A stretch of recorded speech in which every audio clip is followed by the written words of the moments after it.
ETF index mutual funds నేర్చుకుని stock మార్కెట్లో రాణించాలనుకుంటున్నారా? వెంటనే ఈ నెంబర్కి కాల్ చేయండి.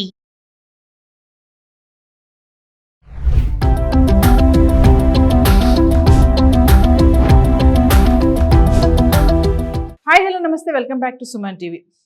అహ్మదాబాద్ ప్లేన్ క్రాష్ తర్వాత మరి ప్యాసింజర్ సెక్యూరిటీ గురించి మాట్లాడుకుంటే వరుసగా ఎన్నో ప్రమాదాలు జరుగుతున్నాయి. మనము 11A సీట్ గురించి ఒక వీడియోలో మాట్లాడుకున్నాం కదా. అతను అదృష్టవంతుడు, ఆ సీట్లో కూర్చున్నాడు, ఎమర్జెన్సీ ఎగ్జిట్ దగ్గర ఉంది కాబట్టి తప్పించుకోగలిగాడని మాట్లాడుకున్నాం. కానీ అది ఒక్క సీటే కాదండి, సేఫ్టీ క్యాబిన్స్, మొత్తం ఫ్లైట్లో ఉన్నటువంటి క్యాబిన్స్ అన్నీ కూడా సేఫ్టీగా ఉండాలి అంటే 2016లోనే ఏవియేషన్ ఇంజనీర్ ఒకటి డిటాచబుల్ ప్యాసింజర్ క్యాబిన్ అనే దాన్ని కనుగొనడం జరిగింది. మరి ఇప్పటివరకు అది ఎందుకు ఇంప్లిమెంటేషన్లో రాలేదు, మరి దాని వివరాలు ఏంటి, దీనిపైన మరింత సమాచారం అందించడానికి మనతో పాటు ఉన్నారు consumers affair committee chairman Mandiri Krishna Reddy గారు. సార్తో మాట్లాడదాం. నమస్తే సార్. నమస్తే అమ్మా. సార్, మరి ఇప్పుడు నేను చెప్పినట్టుగానే 2016లోనే డిటాచబుల్ ప్యాసింజర్ క్యాబిన్ అనేది ఒక ఏవియేషన్ ఇంజనీర్ కనుగొన్నారంట. ఒకసారి దాని గురించి మాట్లాడుకుందాం సార్. యాక్చువల్గా ఇవాళ మనం చూస్తున్నటువంటి ప్లేన్ క్రాషెస్లో ఎక్కువ మంది ప్యాసింజర్లు చనిపోవడం అనేది మహా ట్రాజడీ జరగడం కనపడుతుంది. ముఖ్యంగా అహ్మదాబాద్ సంఘటన జరిగిన తర్వాత దీనికి మార్గం లేదా, ప్రతిసారి ఇలాగా ప్లేన్ క్రాషెస్ జరిగిపోవడం, దాంట్లో ప్రయాణికులు చనిపోవడం, ప్రయాణికులే కాకుండా ఒక్కొక్కసారి ఎక్కడైనా కూలినప్పుడు మన హాస్టల్ మీద కూలినట్టుగా అలాగా జరిగినప్పుడు సామాన్య ప్రజలు కూడా చనిపోయే అవకాశాలు ఏర్పడుతున్నాయి కదా. దీనికి ఏదైనా మార్గం లేదా, ప్యాసింజర్స్ అంతా సేఫ్టీగా బయటపడడానికి అనేటువంటి దాని మీద చాలామంది ఇంజనీర్సు, శాస్త్రవేత్తలు చాలా ప్రయత్నాలు చేశారు. ఈ ప్రయత్నాల ఫలితంగా 2016లోనే ఉక్రెయిన్కి సంబంధించినటువంటి ఏవియేషన్ ఇంజనీరు టాటా నికోలిన్ అనేటువంటి వ్యక్తి దీన్ని ప్రత్యేకంగా కనిపెట్టడం జరిగింది. ఇవి డిటాచబుల్ సేఫ్టీ క్యాబిన్స్ అంటారు. అంటే ఒక ఫ్లైట్ ప్రయాణం చేస్తూ ఉంటుంది. ఈ ప్రయాణం చేస్తున్నప్పుడు ఏదైనా ప్రమాదం జరిగే అవకాశం ఉందన్నట్టుగా ఆటోమేటిక్గా టెక్నికల్గా కనిపెట్టినప్పటికీ, లేదా ఒకవేళ అక్కడ ఉన్నటువంటి ఎవరైతే పైలట్ ఉన్నాడో, పైలట్ కానీ లేకపోతే టెక్నికల్ స్టాఫ్ కానీ ఎవరైనా సరే దానికి సంబంధించిన సమాచారం అందించిన ఫ్లైట్లో నుంచి ఈ సేఫ్టీ క్యాబిన్స్ అనేవి విడిపోవడానికి అవకాశం ఉండేటట్టు. ఓకే, అంటే ఏమన్నా ప్రమాదం జరిగి ఇలా పొగలు కనుక అట్లా వస్తే, పొగలు రావడం కానీ, లేకపోతే అది కింద పడబోతుంది అనేటువంటి సంకేతం రావడం కానీ, లేకపోతే ఏదైనా ఇంకా జరగబోతుంది అంటే ఇది ఢీకొట్టబోతుంది, లేకపోతే మంటలు వ్యాపించబోతున్నాయి, కొన్నిసార్లు ఆకాశంలోనే మంటలు పుట్టే అవకాశాలు ఉన్నాయి, ఏదైనా పక్షి గుద్దుకోవడం జరిగింది, అలాంటప్పుడు పడిపోయే ప్రమాదం ఉంది, ఏ రకమైనదైనా, లేదా ఒక్కొక్కసారి ఏదైనా శత్రువులు దాని మీద అటాక్ చేసే ప్రయత్నం కూడా జరగవచ్చు.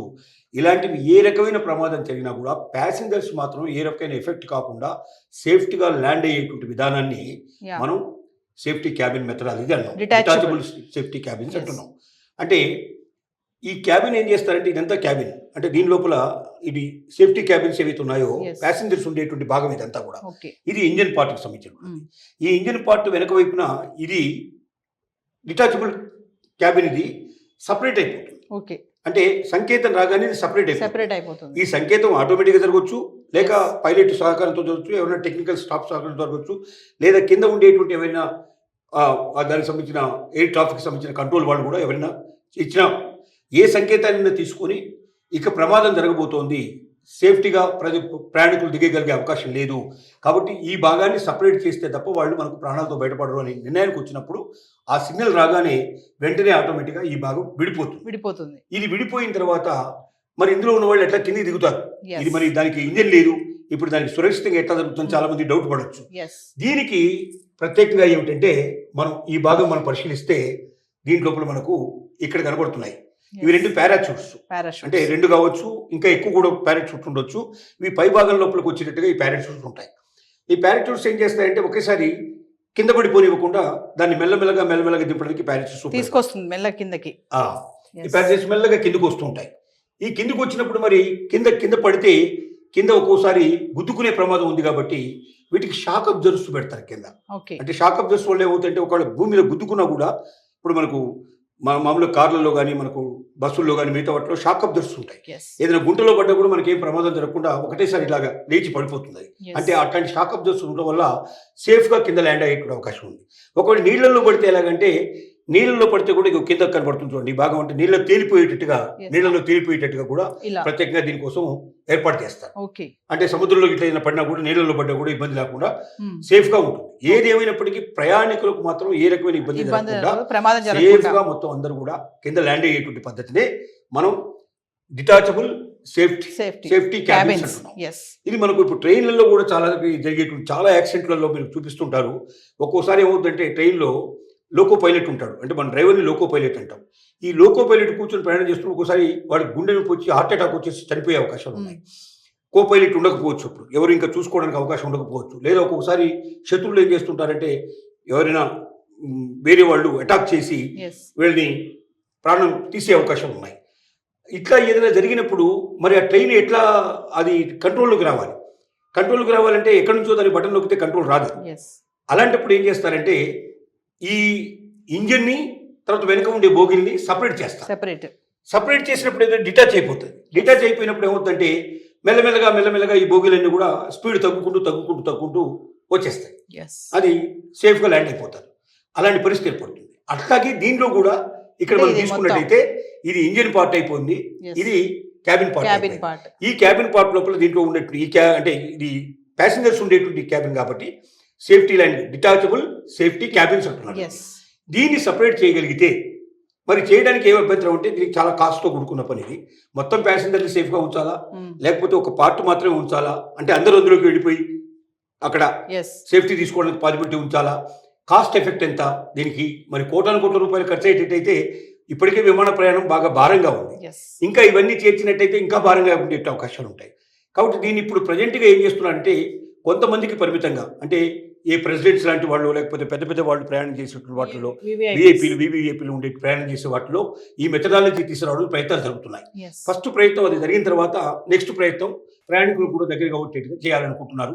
కానీ ప్రమాదాలు పెరిగితే మాత్రం ఇక ఇప్పుడు అహ్మదాబాద్ ప్రయాణం తర్వాత ప్రతి ఒక్కరి యొక్క ఆలోచన దీని మీద పడింది. ఎందుకు మనం సేఫ్టీ క్యాబిన్స్ తయారు చేయకూడదు, డిటాచబుల్ సేఫ్టీ క్యాబిన్స్ ఎందుకు తయారు చేయకూడదు, దాని ద్వారా మనం ప్రయాణికులను ఎందుకు రక్షించకూడదు, దానికి అయ్యేటువంటి ఖర్చును మనం ఎందుకు తగ్గించకూడదు అనే దాని మీద శాస్త్రవేత్తలు దృష్టి పెట్టడం అనేది జరిగింది.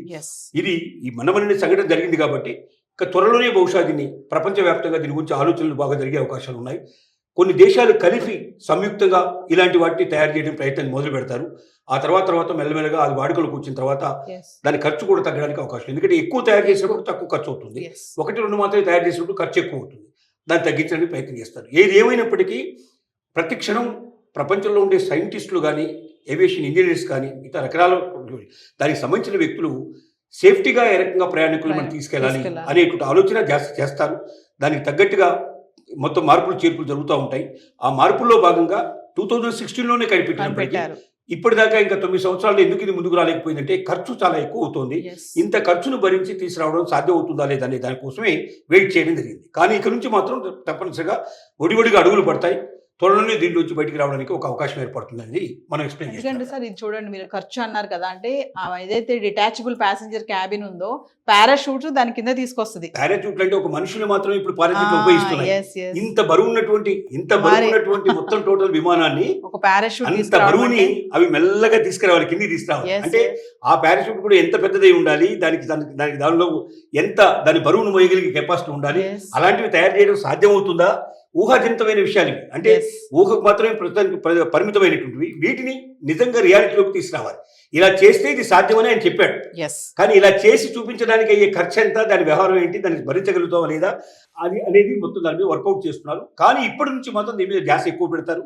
దీనివల్ల తప్పనిసరిగా భవిష్యత్తు లోపల ఇలాంటి ఒక ప్రయత్నం సఫలీకృతమైనట్టయితే అప్పుడు మనకు సురక్షితమైనట్టు ఎయిర్ ప్రయాణం ఉంటుంది. అలాంటి ప్రయాణం కోసం మనందరం కూడా అతి త్వరలోనే ఇది రియాలిటీ కావాలని మనందరం కోరుకుందాం. ఇంకోటి ఏంటి సార్, ఇది చూస్తుంటే అనిపిస్తుంది మన రైలు బోగీలు విడిపోతా ఉంటాయి కదా ఇంజన్ కి, సో ఇది కూడా అలానే అనమాట. అంటే డిటాచబుల్ ప్యాసింజర్స్ క్యాబిన్ ఇది, అంటే ఇది ఇంజన్ పార్ట్, అది ప్రయాణికుల పార్ట్. ఏదైనా ప్రమాదం ఇది బోగిల్ లాంటిది, ఇది ఇంజన్ లాంటిది. ఏదైనా ప్రమాదం దాన్ని రెండింటి ఇట్లా విడగొడుతుంది. అది చాలా సులభం, అక్కడ విడగొట్టడం చాలా ఈజీ అవుతుంది. ఎందుకంటే లింక్ మాత్రమే ఉంటుంది, ఆ లింక్ తీసేస్తే ఆటోమేటిక్గా వెళ్ళిపోతారు. కానీ ఇక్కడ అలాంటి లింక్ కాదు.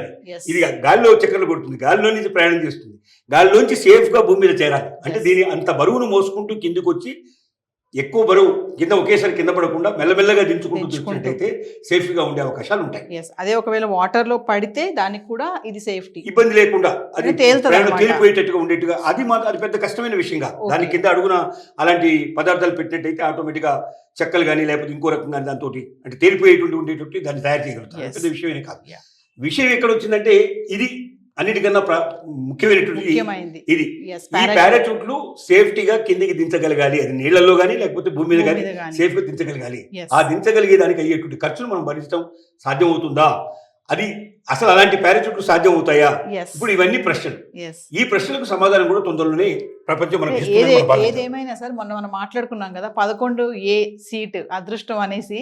అంటే 11A సీట్ ఒకటే కాదు, ఫ్లైట్ లో ఉన్నప్పుడు ప్రతి ప్యాసింజర్ కూడా సేఫ్ గా అందరూ ఉండాలి. అదృష్టవంతులు కావాలి. అందరూ అందరూ అదృష్టవంతులు అదృష్టవంతులు కావాలి. ఏ ఒక్కరికి ఏ ఇబ్బంది కలగకూడదు. Yes. ఇక మనకు అసలు ఎయిర్ ప్రయాణం ఏదైతే ఉందో మనం గాలిలో తిరిగే ప్రయాణంలో మనకి ఏ రకమైన ఇబ్బంది రాదు, మనం సేఫ్గా ఉంటామనే నమ్మకం పూర్తిగా కలిగిస్తే అప్పుడు ప్రతి ఒక్కరు కూడా సంతోషపడతాం. Yes. ఒక్క ఆ ప్రయాణమే కాదు, భూమి మీద ప్రయాణం చేసినా, మనం ట్రైన్లలో ప్రయాణం చేసినా, లేకపోతే మనం వాటర్లో మనం నౌకల్లో ప్రయాణం చేసినా, షిప్లలో ప్రయాణం చేసినా, ప్రతి ప్రయాణం సేఫ్గా ఉండాలని కోరుకుంటాం. Yes. ప్రతి దానికి జాగ్రత్తలు తీసుకున్నాం. అంటే అన్నింటిలో ప్రయత్నం జరుగుతున్నాయి. ఒక్కొక్క యాక్సిడెంట్ జరిగిన తర్వాత ఆ యాక్సిడెంట్ నుంచి మనం నేర్చుకుంటాం, గుణపాఠాలు నేర్చుకుంటాం. ఆ గుణపాఠాలు మనకు దీనికి ఈ అవకాశాలు మనకు ఇస్తున్నాయని మనం భావించాలి. Yes. Thank you, sir.